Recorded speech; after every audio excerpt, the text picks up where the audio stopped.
ओम त्र्यंबकम यजामहे सुगंधिं पुष्टिवर्धनम उर्वारुकमिव बंधना मृत्युर्मोक्षयमामृतात्। हाय हॅलो नमस्कार, मी कोमल आणि स्वागत आहे तुमचं नाशिककर कोमल या मराठमोळ्या यूट्यूब चॅनलवर। मंडळी, सर्वात पवित्र असणाऱ्या हिंदू धर्मशास्त्राप्रमाणे सोमवारी सूर्यास्तापूर्वी जी अमावस्या येते तिला सोमवती अमावस्या असं म्हटलं जातं। ही अमावस्या सोमवारी येते त्यामुळे तिला सोमवती अमावस्या असं म्हटलं जातं। सोमवार हा भगवान शिवशंकरांना समर्पित आहे, त्यामुळे सोमवती अमावस्येच्या दिवशी देवांचे देव महादेव यांची पूजा करण्याला खूप महत्त्व आहे। प्रत्येक महिन्याच्या शेवटी अमावस्या येते आणि त्यानंतर नवीन मराठी महिन्याची सुरुवात होत असते। प्रत्येक अमावस्येला वेगळं आणि अनन्यसाधारण असं महत्त्व आहे। तर वैशाख महिन्याची अमावस्या 26 मे 2025 रोजी आहे। 26 मे 2025ला सोमवारी दुपारी 12:12 ही अमावस्या सुरू होणार असून 27 मे 2025ला मंगळवारी सकाळी 8:32 ही अमावस्या संपणार आहे। तर मंडळी, आजच्या व्हिडिओमध्ये मी तुम्हाला सोमवती अमावस्येच्या दिवशी नक्की काय करायचं, कोणती कामं आपण चुकूनही करायची नाही, त्याचबरोबर या दिवशी नारळ फोडावे की नाही फोडावं याचं देखील उत्तर मी तुम्हाला आजच्या व्हिडिओमध्ये देणार आहे। त्यासाठी तुम्ही व्हिडिओ पहिल्यापासून शेवटपर्यंत नक्की बघा, म्हणजे सोमवती अमावस्येच्या दिवशी नक्की काय केलं पाहिजे, काय करायचं नाही, नारळ फोडायचा की नाही याबद्दलची योग्य ती माहिती तुमच्यापर्यंत पोहोचेल। व्हिडिओ बघत असताना कमेंटमध्ये सर्वांनी ओम नमः शिवाय असं जरूर लिहा। चला तर मग आजच्या व्हिडिओला सुरुवात करते। बऱ्याचदा आपल्या घरामध्ये पितृदोष निर्माण होतात, त्यामुळे आपल्या घरात चिडचिडेपणा वाढतो, घरातील एखादी व्यक्ती सतत आजारी राहू लागते किंवा आपल्याला कोणत्याही कामात यश येत नाही, हे ते पितृदोषाचे लक्षणं असतात। मग आपल्याला नारायण नागबली किंवा काही शांती यांच्यासारखे उपाय त्या पितृदोषावर सांगितले जाते। तर घरीच तुम्हाला पितृदोष घालवायचा असेल तर अमावस्येची तिथी ही पितरांना प्रसन्न करण्यासाठी अतिशय उत्तम तिथी मानली जाते। त्यातली त्यात सोमवती अमावस्येचा दिवस पितरांना प्रसन्न करण्यासाठी अतिशय महत्त्वाचा दिवस मानला जातो।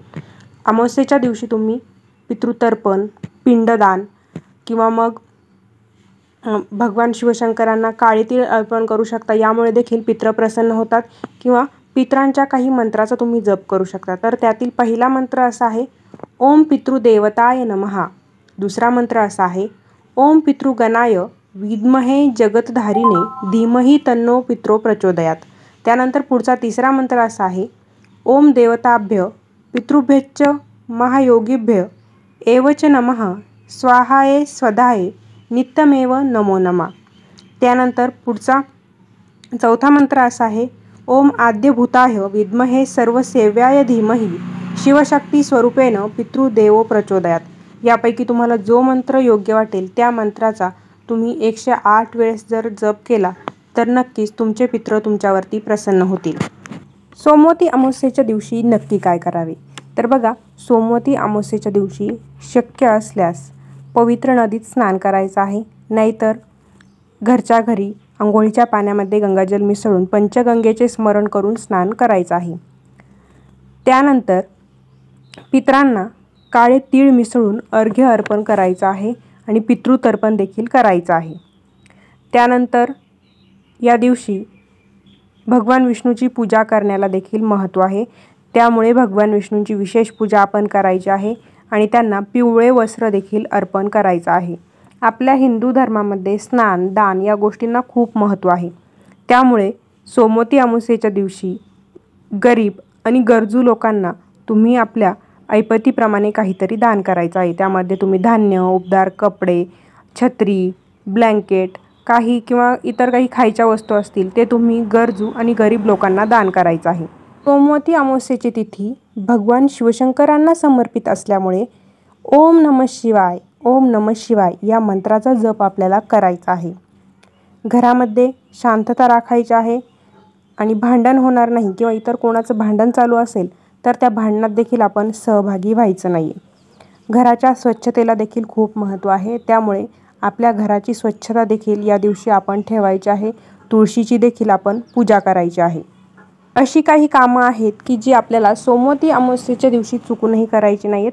तर त्यातील पहिलं काम असं आहे सोमवती अमावस्येच्या दिवशी पितरांच्या आत्म्याच्या शांतीसाठी पूजा आणि पिंडदान आपण करतो. म्हणूनच या दिवशी पितरांबद्दल वाईट बोलायचं नाही आणि त्यांना तर्पण द्यायला देखील विसरायचं नाही आहे. सोमवती अमावस्येच्या दिवशी कुत्रे आणि गाय, कावळे यांना त्रास द्यायचा नाही, कारण कुत्रा, गाय, कावळा हे आपल्या पितरांच्या रूपात पृथ्वीवरती फिरत असतात. म्हणून या दिवशी तरी आपण कुत्रा, गाय यांना त्रास द्यायचा नाही आहे. या दिवशी प्राण्यांना त्यांच्या पूर्वजांचा भाग म्हणून त्यांना आपण अन्न द्यायचं आहे. त्यांची इजा होईल किंवा आपल्यामुळे त्यांना इजा पोहोचेल असं वर्तन आपण करायचं नाही आहे. या दिवशी पिंडदान, तर्पण आणि श्राद्ध यांच्यासाठी पूर्वज आपली वाट पाहत असतात. म्हणूनच आपण या दिवशी पिंडदान, तर्पण विधी असेल किंवा इतर काही श्राद्ध विधी असेल तर या गोष्टी करायला विसरायचं नाही आहे. जर आपण या गोष्टी करायला विसरलो तर आपले पूर्वज रागवतात आणि आपल्याला शाप देतात आणि त्यामुळेच पितृदोष निर्माण होत असतो.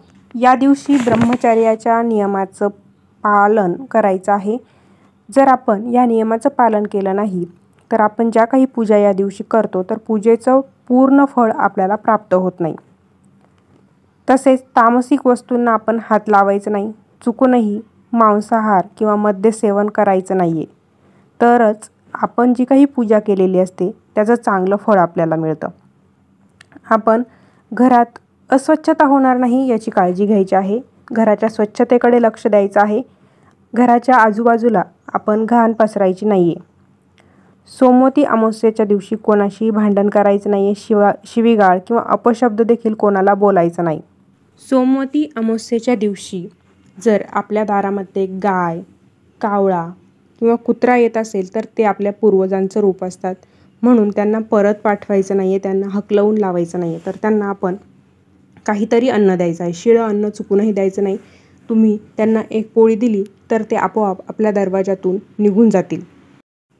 आपल्याकडे अमावस्येच्या दिवशी नारळ फोडला जातो. तर बऱ्याच लोकांच्या मनात असा प्रश्न तयार होतो की सोमवती अमावस्येच्या दिवशी नारळ फोडावा की नाही.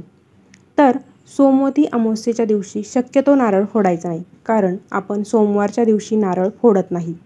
म्हणून सोमवती अमावस्येच्या दिवशी नारळ फोडायचा नसतो, कारण सोमवती अमावस्या ही सोमवारी आलेली असते आणि आपण सोमवारच्या दिवशी नारळ फोडत नसतो. इतर अमावस्येला तुम्ही नारळ फोडू शकता, पण सोमवती अमावस्येच्या दिवशी चुकूनही आपण नारळ फोडायचा नसतो.